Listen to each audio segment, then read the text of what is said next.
Hello! Hello, hello, hello! Magandang araw at magandang buhay at panibagong vlog na naman si Bonsai Tanglong po. So mag-workshop tayo ngayon dito sa mulabi na naigrap sa tugas. Okay? So namatay yung lower part ng sanga. Yan. So tulad nga ng sinabi ko, ang pinakamahina na part ng ating halaman ay lower part. So hindi na kinaya dahil napabayaan natin dito. Kinuha ng lakas ng halaman itong mga naka-wild na ito. Yan, ito. So napabayaan ni Bonsai Tanglong po to. Yan, ito. Ito yung mga nang-agaw ng lakas dito sa lower part. Kaya siya namatay. Hindi natin nabantayan. Okay? So, ang bonsai parang pag-ibig mo. Agoy, agoy, agoy, agoy. Na kapag may umagaw, mawawala. Katulad dito, nawalan ng buhay. Dalawa yung pinatay na sanga dahil sa mga tumubong hindi ka nais-nais. Yan. So, nakita nyo, umagaw ng lakas itong mga nandito. Naagawan ito. Oh. Ngayon, patay na. Patay na sa iba.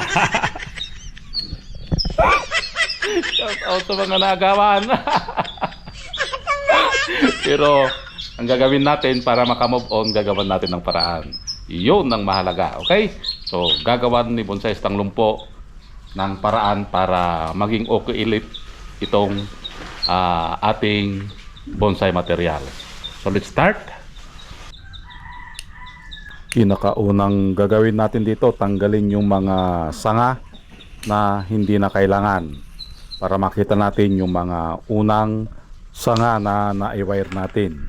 At the same time, ito ay ating kakalbuhin ulit. So nakita nyo yung mga paraan or yung ginagawa ng pagbuo ng isang bonsai. So halos paulit-ulit lang yan na ating ginagawa, lalong-lalo na sa mga deciduous tree. So kapag sinabi nating deciduous tree, ito yung mga bonsai na kinakalbo. So mas maganda mag-wire kapag kalbo. Swabing swabe, bebe. Agoy, agoy, agoy, agoy.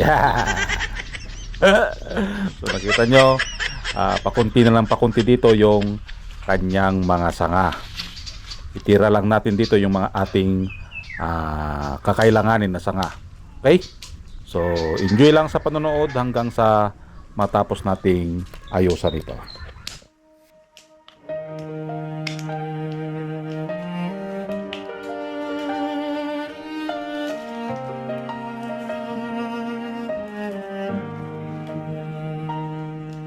Isang sundalong matapang, matipuno, napadpad kung saan-saan sa Mindanao.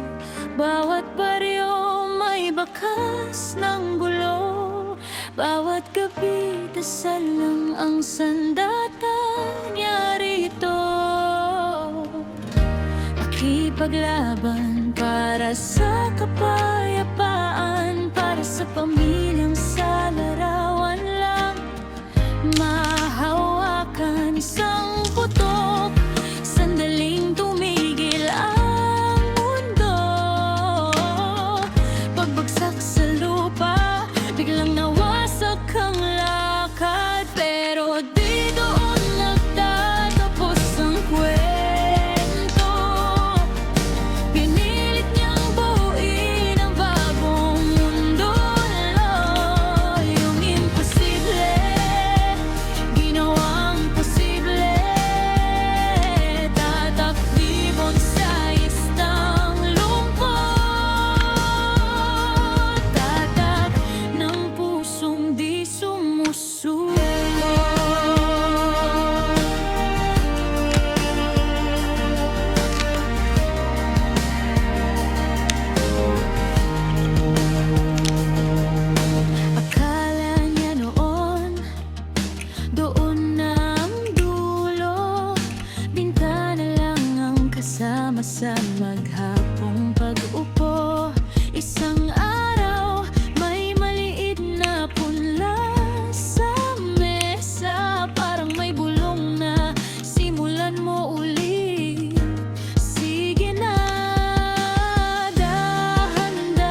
sigaw, bawat obra niyang maliit. Lakas ng loob ang tanaw, hinahangaan ng lahat ang talas at tiyaga.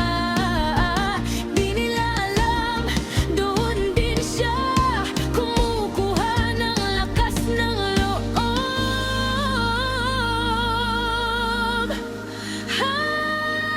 Kaya di doon nagtatapos ang kwento.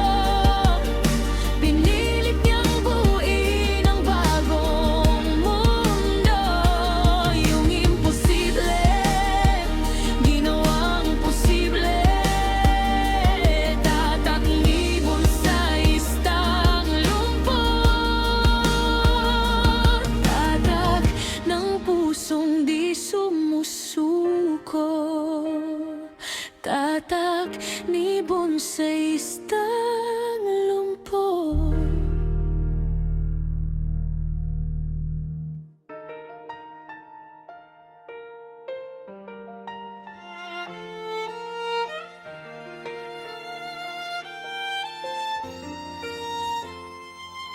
Sundalong matapang matipuno, napadpad kung saan-saan sa Mindanao.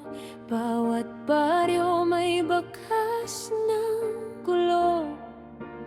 Bawat gabi kasalangang sandata niya rito. Nakipaglaban para sa kapayapaan, para sa pamilyang sa larawan lang mahawakan. Isang putok, sandaling tumigil ang mundo. Pagbagsak sa lupa, biglang nawasak ang lahat. Yon, at natapos na nga nating ayusan. Ito na yung kanyang itsura. So ang ginawa natin dito kanina ay tinanggal natin ito, yung kadugtong ng katawan. Yan, nandito yung kanina hanggang dito. Okay, tinanggal natin, and then ito yung ginawa nating first branch. Yan. Okay, ito yung palalakihin natin, at nilinisan din natin kunti dito. Ito yung pinagtatanggal natin kanina dahil makapal. Okay, dyan din tumubo kanina yung unwanted shoots na tumubo. Yan yung umagaw doon sa nutrients ng nasa lower part. Okay? At kung ikutin natin, ito yung kanyang back. Yan.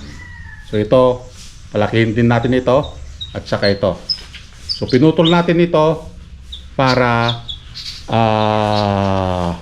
lumakas dito sa lower part. So kailangan